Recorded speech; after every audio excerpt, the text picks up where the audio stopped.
Hello and welcome to all of our viewers. This is Transrational Perspectives. One of the key elements of the transrational perspective in peace and conflict studies is being clear about one's own personal perspective in relationship to a specific topic or endeavor. In this, our second episode, Shawn and I will be sharing a bit about who we are, how we got into peace studies, and some of what has shaped our thinking and understanding of the subject. I think it's a kind of a related question, but one of the things that I find really important in the way that I approach this field is establishing a clear personal perspective, which is to not hide behind this idea of kind of academic neutrality, that I am somehow a spectator completely removed from the subject matter. Because obviously I'm a person and I have a biography and I have the things that shape my perspective. And I think by doing, a deep reflection upon these, you actually strengthen your perspective rather than diminish it. So can I invite you to share a bit about what brought you to this field, or what is the driving factors that make you interested in this at times complex endeavor? Yeah, and of course, just as you have said about it yourself, like this is something that I've thought about a lot and reflected a lot on, and you know, and I have students, I've been teaching peace studies like you, and so I see see the students that come, and nobody ends up in a university level academic program in peace studies by accident. This could be the same can be said for any discipline, of engineering or maybe chef school or something, that there's some reason why people have chosen that other than anything else. However, I think most people can get through the degree in engineering or chef school without being forced to reflect upon that and really question those motives. And at least in my journey or my path in peace studies, that was not possible. Meaning that it was not possible to not be self-reflective, not be aware of what are the moments of my biography, my past, my environment that led me to that. And I think fundamentally the thing is that you have to believe that there's something fundamentally not right in the world to end up in peace and conflict studies. Yeah. Because the people that think like everything's fine, like they go into business, or, Right.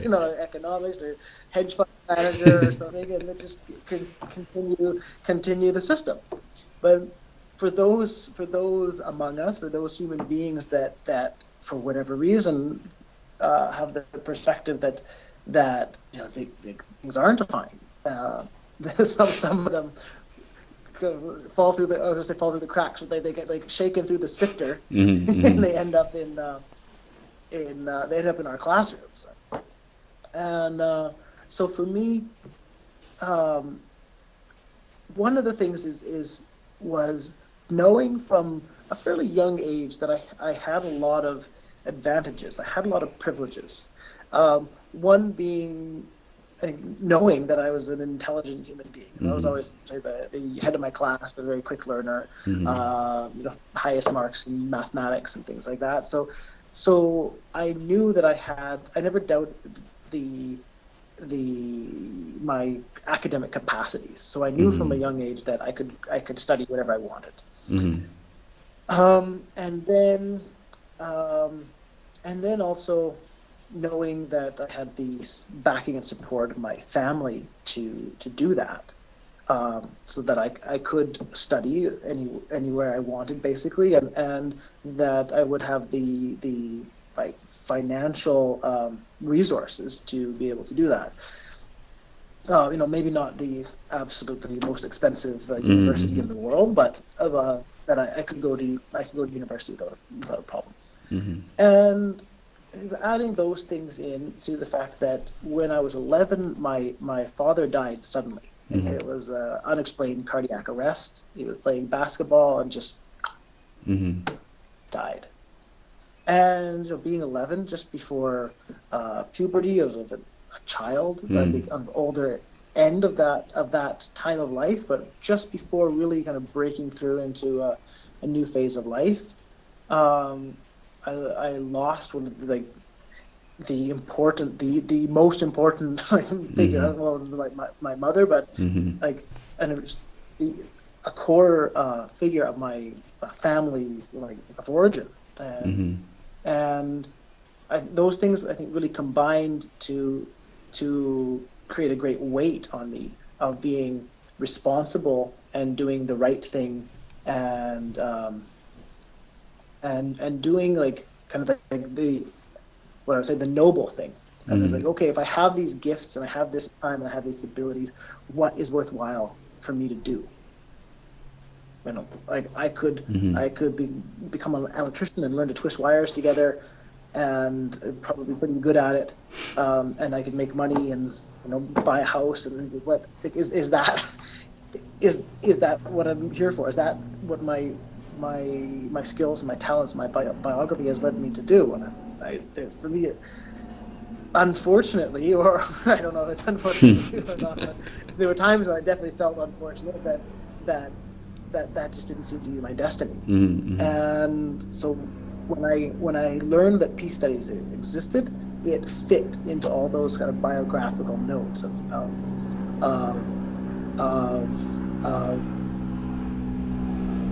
feeling something that was like worthwhile, had a kind of a moral weight to it. It had like it satisfied my need for this intellectual stimulation, and to also increase my status in society by becoming more educated, Mm-hmm. and it also had a spiritual aspect to it too. That it spoke to my spiritual life and saying, well, this is something that is not only something for my say material financial career, but also something that nourishes my soul. Mm-hmm. And yeah, so that's the kind of the story behind that motivation. Yeah, and I'd like to say more too about my educational path, because I think it's interesting that you and I share an educational path. Mm-hmm. Let's kind of bookmark that and come back to that maybe Yeah. after you tell like what your like, yeah, why are you here? Well, how did it come that you were motivated to dedicate years of your life to studying peace? Well, it's weird. Like you mentioned, I didn't know that peace studies existed when I was kind of beginning my thinking about my career and what I was interested in. Yeah, me neither. It was that was like a wake up moment. I'm like, wow, you can do this? Like, why not? And I grew up in a very academic environment, in that my father is a professor of creative writing and poetry, and my mother is a nursing instructor and also a nurse. And so this kind of blend of a scientific and helping perspective always coexisted in my mind with a bit of an artistic or an orientation towards expression. And I had always been kind of a weird kid and like really interested in things that were kind of behind the world of appearances. So for a long time, I really wanted to study genetics when I was a kid. Ever since I saw the movie Jurassic Park, I was like, that's my destiny. I want to make dinosaurs. I didn't end up doing that, but I think there were several events that all kind of twist together, and I'm not really sure which one is the predominant motivation. One was, I think, being in the U.S. and being in high school during 9/11 and the attacks on the World Trade Center, and to see not only the attacks, which growing up in a kind of isolated Midwestern bubble, I didn't have a full understanding of what was going on, why this would be happening. But also I could see immediately the United States spiraling into this really horrible kind of discourse and mobilizing for war. You know, I sat in the parking lot on the afternoon of 9/11 at our high school, and I watched a stream of students leaving the school to go to the armory, the National Guard armory, which is right next door, to sign up. And at this point, no one knew what was happening. No one could have known that there was even an enemy to fight. But people, you could feel it on this emotional level. And I knew that on many different levels that I didn't understand what was happening. So that was, I think, it was a motivating factor. I ended up studying religious studies in school instead of genetics, precisely because I thought it was an interesting way to understand people's motivations, and that so much of the world seems to be organized among types of religious thinking, whether or not we call it religious thinking or not. And I thought that by going through that, I could try to understand kind of the contemporary state of the world more. After I finished university, I took a year and traveled around a bit, and then I ended up selling carpet at a hardware store, and had a thought that I probably didn't want to be selling carpet my entire life. So I started looking for further education. And I don't actually remember how I came across it, but I got the brochure for the University for Peace, the United Nations University for Peace, even before I think they really had a functioning website. I think it was like mailed to me from Costa Rica. And without knowing what really it was, I thought, hey, I can take a year to study this, like peace. That sounds like a good idea. I like peace. Maybe I could work for that. And then I thought that after that year, I would kind of check back in and take stock and see how I liked it. I only realized a few months ago that I forgot to do that checking back in, but it's kind of determined the trajectory of the last, 10 years or so of my life. So I'd say it's hard to pick a specific factor, but those are some of the general ones that led me to where I am now. Yeah, I think that's a good segue into this biographical point that you and I met in 2007 when we were both students in a one-year master's program at the United Nations mandated University for Peace in Costa Rica. I don't know if they still use that name, if they've been rebranded, also not under the name UPeace. But yeah, you and I studied together. We were in the same program, the most general program, the International Peace Studies. And anything else you want to say about that aspect? No, I think it might be useful in revealing our own biographies, like a few words on what kind of experience that was to study peace and conflict studies at the United Nations University. For me, I found it was the first time I'd ever been in a really international environment. I mean, I don't remember the statistics now, but there's somewhere around 150 students in the school coming from, 70 countries, something like that. It was an extremely diverse environment. And I think it's quite similar to most people's experience of graduate school. It was the first time I had been somewhere where everyone was more or less interested in the topic that they were studying. When you're doing the undergraduate experience, kind of everyone is going through this kind of factory education process. But to be around a group of people who is actually engaged and does the reading and contributes interesting life experiences to the classroom discussions, I found that really that really resonated with me and kind of continued my interest in this field. Yeah, I can agree with that metaphor of the factory education. I would take it one step further. I mean, I almost felt like I was in the undergrad was like I was in the slaughterhouse. Being led to my education. That's over the top, but I mean, it was for me. I would say undergraduate studies was a grind. I mean, even with the things I had said, I never actually knew if I was going to make it to the end until I did. And it was just it was this monkey I had to get off my back, and it was this obligation I had to do to get through it. And my interest declined after the first year. I was super excited the first year, and second year a little bit less, third year even a little bit less. By the time I got to the end, I was like, just get me out of here. And and handing in my undergraduate thesis was just a relief I cannot describe. I have not felt anything like that since, before or since. That was a singular moment, a turning point in my biography.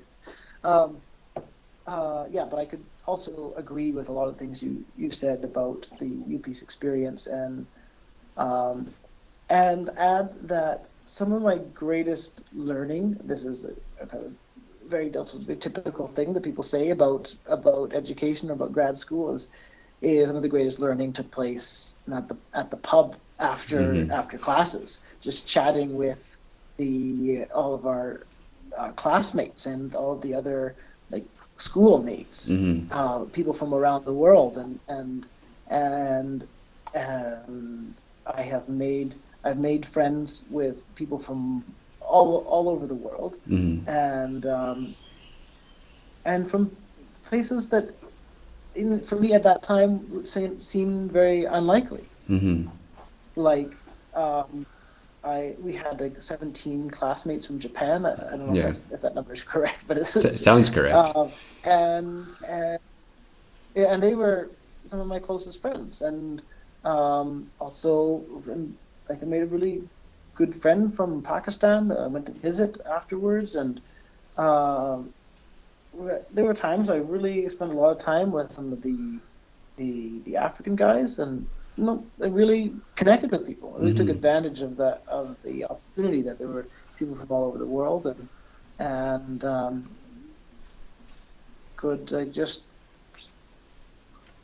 see people. And I think on that, there's a spin-off effect or a side effect of that, which I noticed, is that much of the world became much more real. When I had maybe never really had a country like Sierra Leone in my brain, like I knew it was a country, but then whenever I would see something in the news from that country, I'm like, oh, like, that country was alive through that person for me, and the world became more than an abstraction. Yeah, and right. And say being friends with Usman from Pakistan. We were there. We were there when Benazir Bhutto was assassinated, and that would have been like, I would have been a footnote in my life if I'd been right. Back in Canada.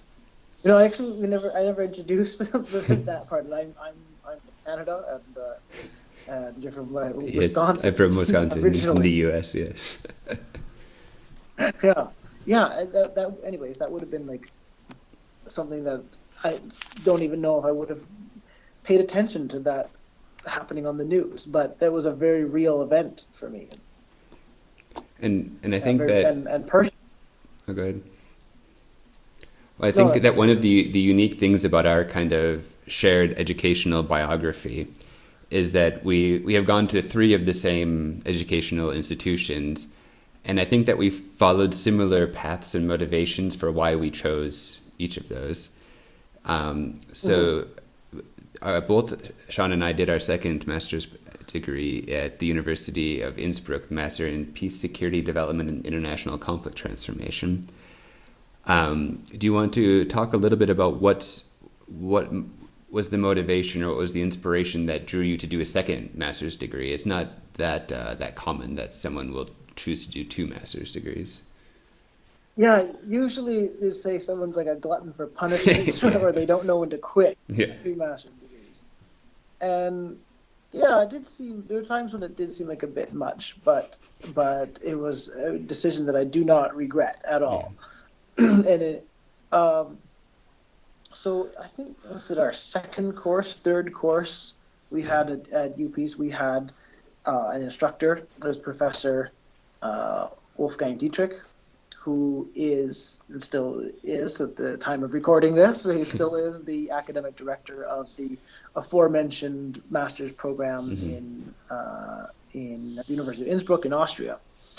And yes, he taught us this course, and as he was teaching the course, I think it was, I don't remember if it was class time or over lunch or a bit of both. He was explaining what they do in Innsbruck, and he was saying that he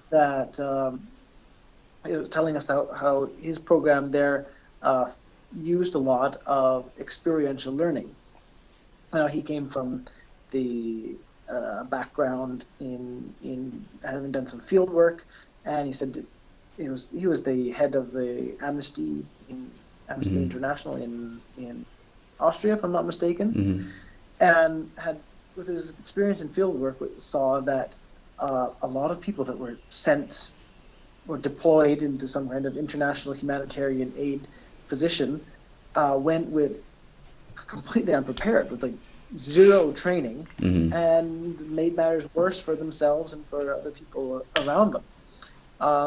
And so took some of these experiences as motivating experiences with, well, if people are going to be doing this and getting such kind of jobs, that they need this kind of experience of being trained in the scenarios that they'll find themselves in. And for me at that time, I was sign me up.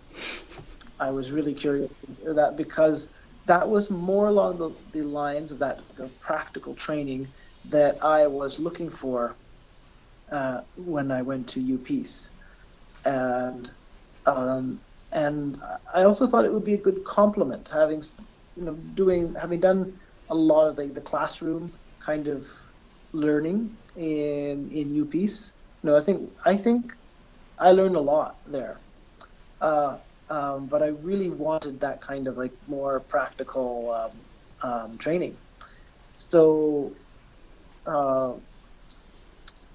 so when he offered a kind of exchange program that he would honor some of our credits from UPeace, it was an offer I couldn't refuse. So, but I would say this part's interesting because of our connection, of our friendship. I didn't know. I know I wanted to go, but I didn't know when I was going to make it or when I was going to actually do it. And I had this summer job in the summer of 2009, and I flew into New York City from then, and I was making my way back to the west coast of Canada, where I'm from, and it's just a coincidence that I was able to go visit you in Wisconsin. Oh yeah. And it was when I was there with you, and you were talking about it and telling me how the time you had a good time there. That then I think I was even at your house when I sent an email. Yeah, I remember that. Like to email to the program coordinator saying that I'd like to apply, and so it was your push because you went before I did. And it was your push that actually made me finally pull the pin and just do it. Because I knew I wanted to, but I didn't. I just didn't know when the right time was. And it was also coming off of that experience of having a summer job. Similar to the experience of the carpet salesman. Yes. Saying that even with this education, with a bachelor's degree, with a master's degree, I didn't feel like I was at a place and with the experience and skill set that I wanted or needed to be able to do the kinds of things that I would actually really want to do. And I'd also add that it was really useful for me writing a second master's thesis, because my writing skills improved dramatically, and one of the reasons that I know this is that I just recently got my UPeace master's thesis back. I got the full copy. It's a long story. We won't go into it, but I 10 years after I graduated, and I was looking through it, and I'm like, oh. It's kind of embarrassing to see what I wrote, and yet I could read it with some empathy for that the younger version of myself, the younger man I was at that time, and the things I was dealing with and going through it, and see that in the text, right? And what I think is interesting about that example is that when you write a second master's thesis directly after essentially the first one, you get to immediately implement all of those things. You're like, oh, I wish I would have done things differently. But the most important one, which will be a reoccurring point, I assume, in this show, is that the importance of establishing a personal perspective. Because in the master's thesis in Innsbruck, the very beginning of the research process is really hammering out a personal perspective of who you are now in relationship to your topic. And that's something I definitely did not do in my first master's thesis. And I think that's really what, for me, I found that really a transformative moment in seeing the power of taking the time to really make that explicit. You know, it's one of those things that it seems like, oh, yes, I know who I am in relation, why I'm interested in the things I'm interested. But if you actually try to sit down and write, 10, 20 pages on it, you start to get a sense of the real complexity and maybe some of the forces that are underneath your interests that have shaped your perspective. And I think that is this kind of what I might call an energetic feeling or an energetic intuition that there is something more powerful in adding the kind of experience or the humanness to a rational perspective, which drew me into the Innsbruck program also, is seeing that it had these elements of, being a very rigorous academic program, but engaging other aspects of the human experience also, and putting them down in very practical ways and also very interesting ways. For those of you that don't know much about the program, as part of the master's study, you will do military peace mission simulations and some experiences with what it would be like to be trained as a peacekeeper, which I think up until recently is as close as you can get to what it's like to be in a conflict zone before you actually get to a conflict zone,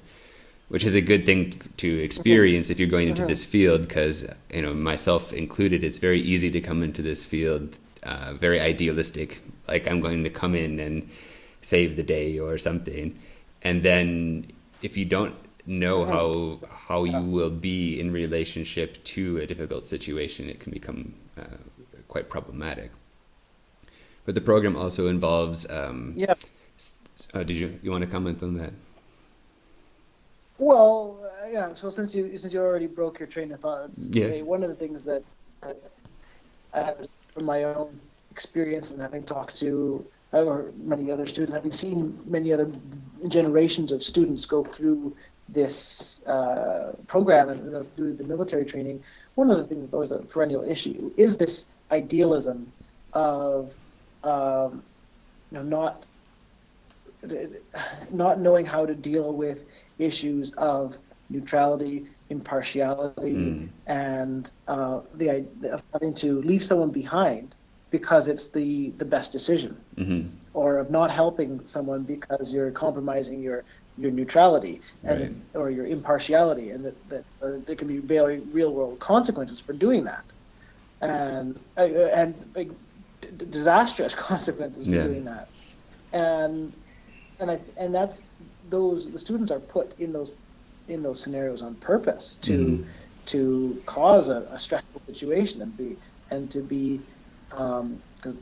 shaken to the foundations of their ethics, because so many students come into peace and conflict studies driven by a feeling of idealism. And the program, I think that the military experience is one aspect in which you are challenged to really look at yourself beyond just a kind of intellectual creature, because it also includes kind of wilderness survival school that has these elements of experiencing what might be closer to a shamanic perspective of peace, that in engaging in activities like doing a sweat lodge or learning how to become camouflage in a forest, or these things you wouldn't normally think of as being part of a master's program. But similar to what you said earlier, this is where I found it to be a really good complement to my previous more formal education, is that I had a framework for understanding these other kinds of experiences in a way that didn't contradict, and in a way that actually enhanced kind of what I understood intellectually. Hmm. And we could go through the whole Um, list of programs there, but that would take a long time. I mean, there that the program challenges you in multiple ways to experience different kinds of peace, kind of from the inside, to see how you relate to that. I guess you could say is the simplest experience of it. yeah, I think that that's maybe a good segue to coming into some kind of like uh, conclusion or wrapping up, at least Yeah. for this portion. Um, and that is uh, the master's program that you and I both did, not at the same time. We Hmm. were a year apart.